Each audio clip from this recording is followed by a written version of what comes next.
Yes, Batiste, of course, is also the band leader for The Late Show with Stephen Colbert here on CBS. Now we can call him an Oscar winner, a Grammy winner, Mr. Everything. He joins us now for his first broadcast TV interview since music's biggest nights. Congratulations, congratulations. Yeah. Round of applause for you, Mr. Batiste. But I do think that you look stunned. I really want to know, and number one, Lenny Kravitz is announcing it. Let's just start with How about that? How about that? Uncle But Lenny. you really did look stunned. Yes. What were you feeling in that moment? Were you heard your name? I heard "we," and then everybody erupted into this applause, and I was just like, wow, okay, this is happening. It was surreal because my grandfather's there, he's almost 90 years old. My nephews are there, my mom and dad, my sister. I have so many people in my family there, and we were focused on the performance. Yes. And that had just happened maybe like 20 minutes prior.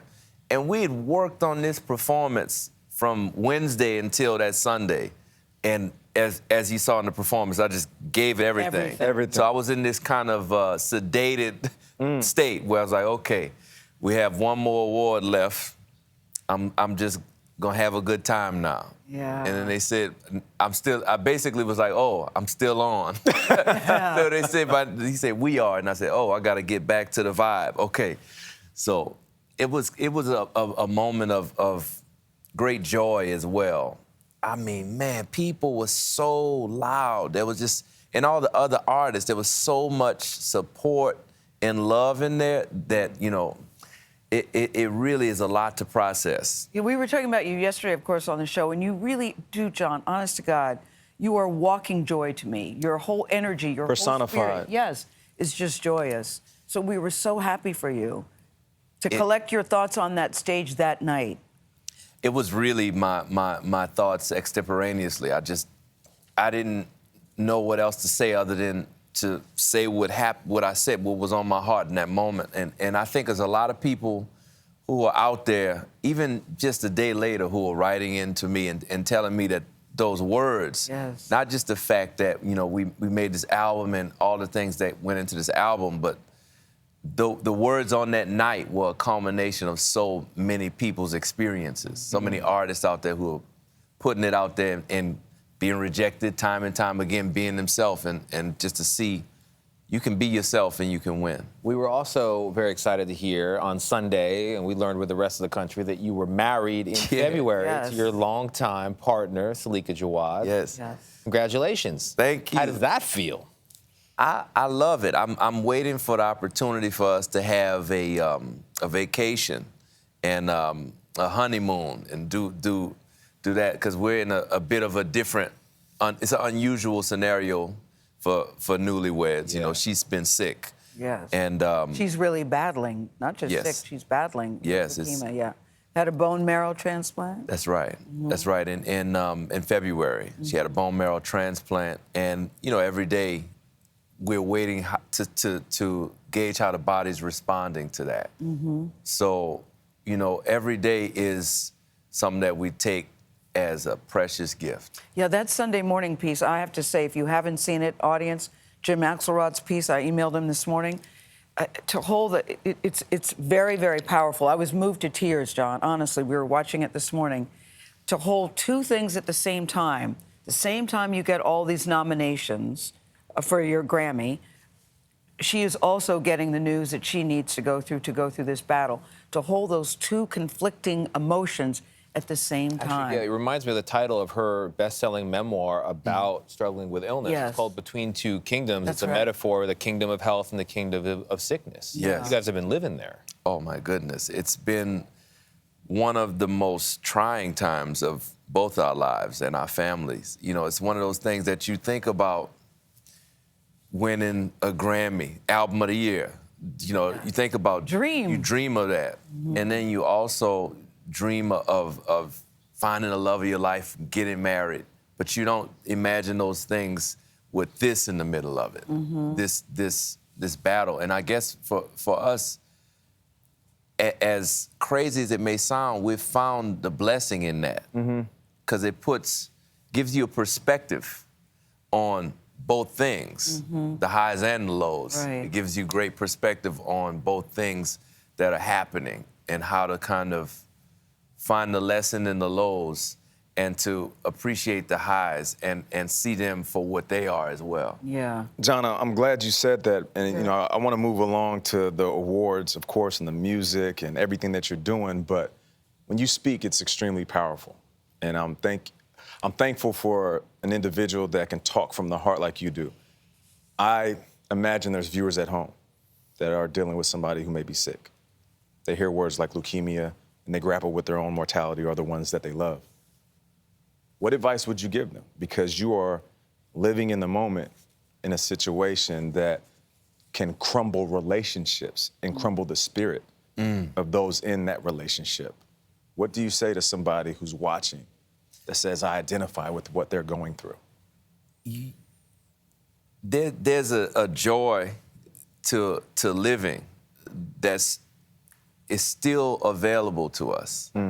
Is always still available to you no matter what you're going through. I look at the folks, even in the Ukraine, you see musicians playing on the street. Yes. You see people playing. There's a beautiful child singing in a bomb shelter. Yeah. You see all of these things that happen in history throughout time.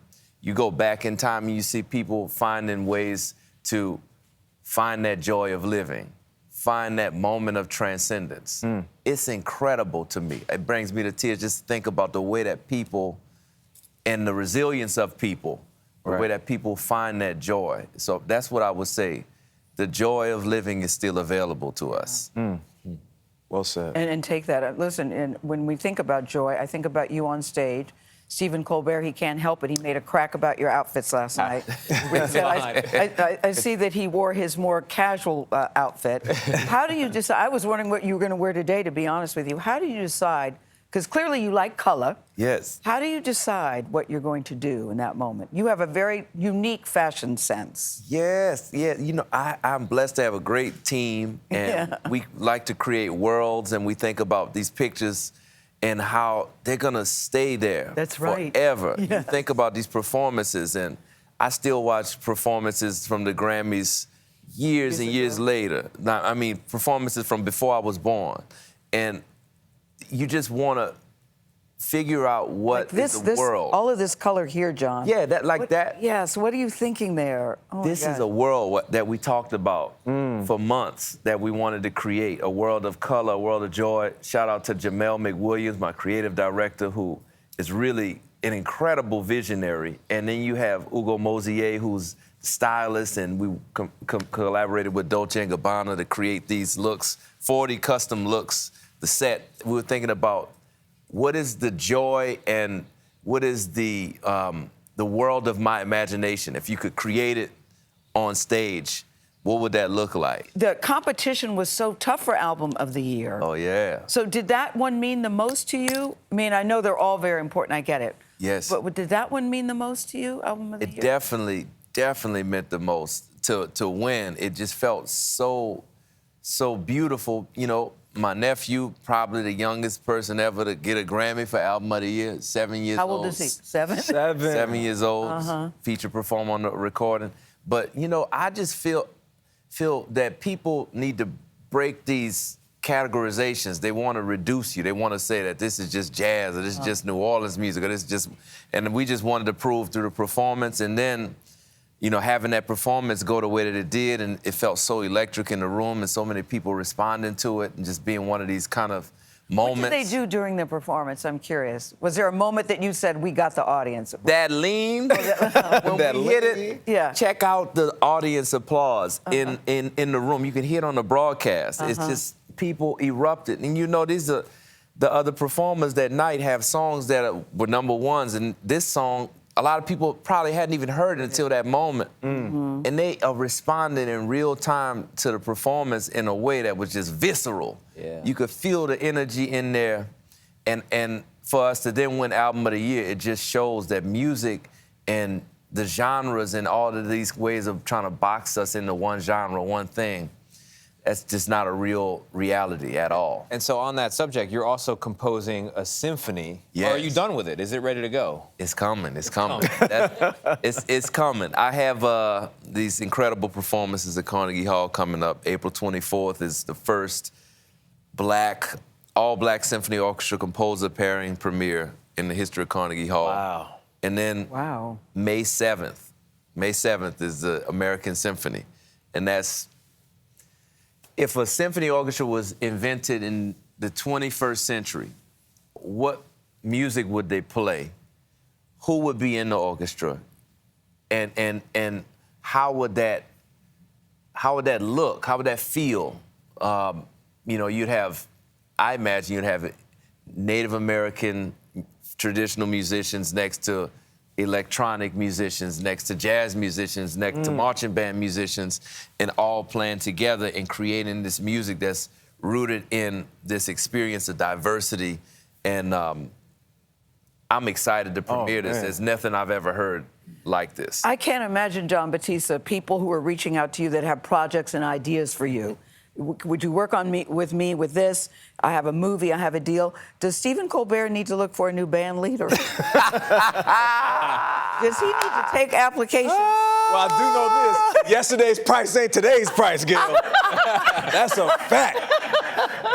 Jon Batiste, thank you so much for blessing us with your Yesterday's presence. price ain't today's price. I hope you have some time to relax and enjoy yourself and soak it all in. I do too. I love in your piece with Jim Axelrod, you said, there's brightness and there's darkness. That's life. Strap on. Yeah. Strap on. I like that. That's right. Well, we appreciate you, Jon Batiste. Congratulations to you and everybody in your crew. Bravo.